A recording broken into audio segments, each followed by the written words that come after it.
So the next speaker is Poramate Manoonpong. He has multiple affiliations. One of them is the University of Southern Denmark.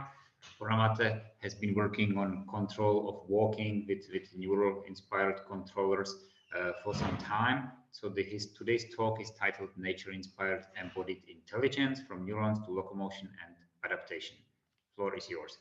Okay, so thank you and good morning, everyone. So today my talk, I'm just want to elaborate on, and actually it's a complement task of what Jan has presented this morning.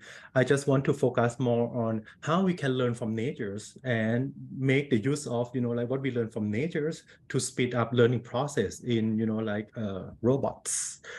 Let's start from the animal locomotions.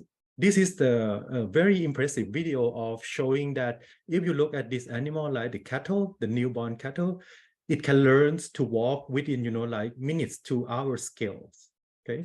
Once the animal learn how to walk, you can see that the cat example here, the video of the cat showing that the cat can also perform proactive steps of the legs. If you look at the hind leg can step over the obstacle before hitting it, okay? Afterwards, if we look at lower animal like cockroach, you can see cockroach can navigate on complex terrain, and other animal like the dung beetle, it can use, like legs not only for walk, but also perform complex manipulation at the same time, and also other insects can walk on branches. From all these example of animal locomotions, we learned that all these complex behavior is not just from single entities, but of course, from the embodied AI communities. We know that this consists of like two main parts. One is the body and the other is kind of the control aspects. And from the controller part here, we can see that it consists of, in the middle part here, which is the locomotion control, like the center pattern generator, premotor network, and reflex mechanism, and so on and so forth, right? And on the higher level part, we observe that there exists like learning and memory and even proactive controls. So now let me just try to bring up these pictures, how we can translate what we learn from natures into robots. And of course, we know from robotics recently, like a lot of effort has been done on, for example, using like the model-based control or purely machine learning-based control. The drawback of these two approaches is that one, we need a precise analytical model, and the others take times, weeks, days, right? And of course, if you run in parallelly in the fast GPU, it can reduce to hours, but that will require rich information and also very expensive. So the question here is that how we can generate autonomous gate with faster learning and using very minimal model informations. From this, we came up with the mechanisms which learning from natures. This is a very nice work from my former PhD student, Matthias Thor.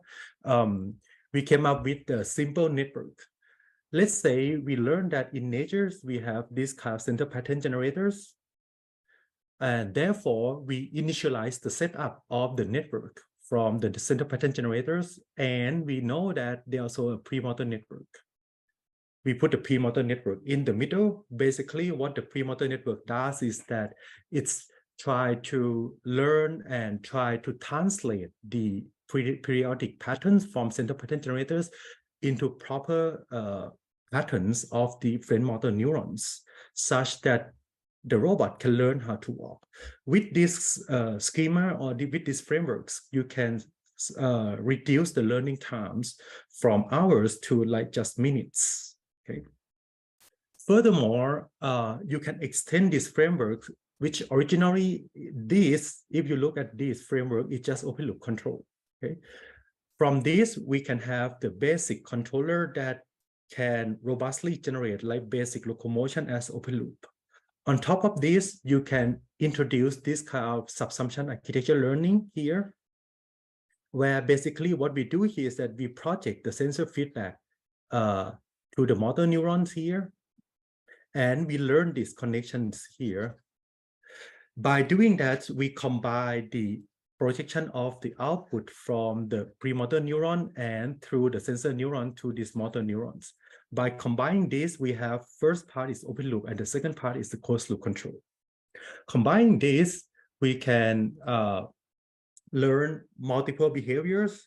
The robot can use sensory feedback to adapt its locomotions. And also, it can learn and be transferred to the real-world situations.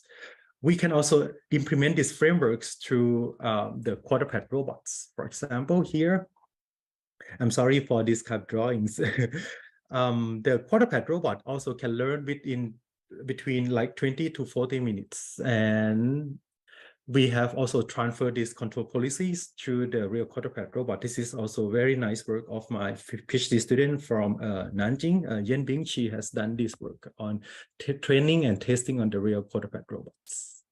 So let's summarize for the first part of my talk. This is the first take-home message, is that what we can do here is that, like, if you like, we can think this as an inductive bias, where we can learn from biological system and take it as the primitive structures of the networks as genetically encoded, such that we can speed up the learning process. The second example I want to show here is that what about the cat example? If you look at this cat example here, we know that this is a very nice experiment from Pearson's. They show in 2009, they demonstrate that the cats can use this kind of the afferent copy information. Basically, the cat has the visual feedback from the sensors, from the eye, pass through these kind of memories and activate the front legs to move over the obstacles. At the same time, the front leg information is copied through another area, which is another working memory A5. And this will pass information later to reactivate the hind leg or the following legs. By doing that, the hind leg can be step over the obstacle without hitting it. This is a kind of proactive behavior control. So from this concept, or from this conceptual model, we developed the neural control that allow the hexapod robots to take the proactive step. You can see that from the middle leg here, it can step over the obstacle before hitting the obstacle, and also for the hind legs. We can also learn this from multiple different walking speed, like faster speed, middle speed, and lower speed. And in this case, we just use the hitting information from the front legs and translate that to reactivate the follow-up legs with the proper time delays. Extend on this, we can also implement this and test the robot on the more complex surface without using the real visual informations. And we can also monitor these network architectures or the online neuron activation in real times. So that is the second take-home message I want to elaborate here, is that one should think of how we can use predictive information or earlier information that the system can obtain, either directly drive the behaviors or passing through these kind of temporal memories to proactively control the later behaviors. Why I'm talking about the neural control aspects, another aspect we can think of is that we can try to offload this complexity also to the body. This is one example. We show that if we try to let the hexapod robot walk on this kind of two poles with the small feet, of course, either you need to change the control behaviors or learning the new task here, or let's just put the complexity into the body. This is the work we look at how insects move on the branches. We found that together with the team of Kew universities, we look at the foot of the insects, and we found that the insect has this kind of compliance and fiber foot. We develop a simple foot with this kind of fin ray-based structures with a certain inclination angles. And this foot can nicely deform when it grabs on the pole. without changing any controllers, using the learn controllers, we just replace the normal foot with this kind of, compliance feet here. And by doing so, the robot can nicely walk on the pole and even navigate on the rock surfaces here. So from this, we covered from, like on the neural control aspects. One message is neural control architectures. The second is neural predictive control. And we can, of course, offload the complexity by the embodied physical intelligence. Let me give you the last example before I end up my talk now is that in order to encode the complex behaviors into robots, we can also look at this kind of behavioral experiments. This is the work of my PhD student. We look at the dung beetle and we monitor and we try to create some rules, basic rules, and we translate the rules into the neural control architectures.